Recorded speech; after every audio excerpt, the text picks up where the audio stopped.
Hi guys, welcome to lucky sports. So 2024 T20 world కప్లో అయితే 20 teams అయితే participate చేయబోతున్నాయి. ఆ 20 టీమ్స్ని కలిపి 4 గ్రూప్స్గా అయితే డివైడ్ చేసిరు.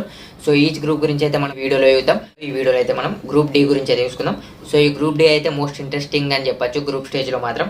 ఎందుకంటే ఇందులో ఉన్న టీం చూసుకుంటే ఒకటి south Africa, 2 Sri Lanka and Bangladesh and Netherlands and Nepal. So south Africa అయితే చాలా మంచి టీం అని చెప్పాలి. అలాగే శ్రీలంక కూడా చాలా మంచి టీం ఉంది T20లో. అలాగే బంగ్లాదేశ్ కూడా మంచి టీమే, కానీ ఏ రోజు ఎలా ఆడతారో చెప్పలేము మనం. నెదర్లాండ్, నేపాల్ కూడా చాలా మంచిగా పర్ఫామ్ చేస్తున్నాయి T20లో అయితే. ఈ గ్రూప్ ఎందుకు ఇంట్రెస్టింగ్ అన్నానంటే Sri Lanka, Bangladesh recent 2023 world cup లో శ్రీలంక, బంగ్లాదేశ్ మధ్య టైమ్అవుట్ ఇన్సిడెంట్, అలాగే రైవల్రీ కూడా. సో మంచి ఇంట్రెస్టింగ్ మ్యాచ్ ఉండొచ్చు అది కూడా.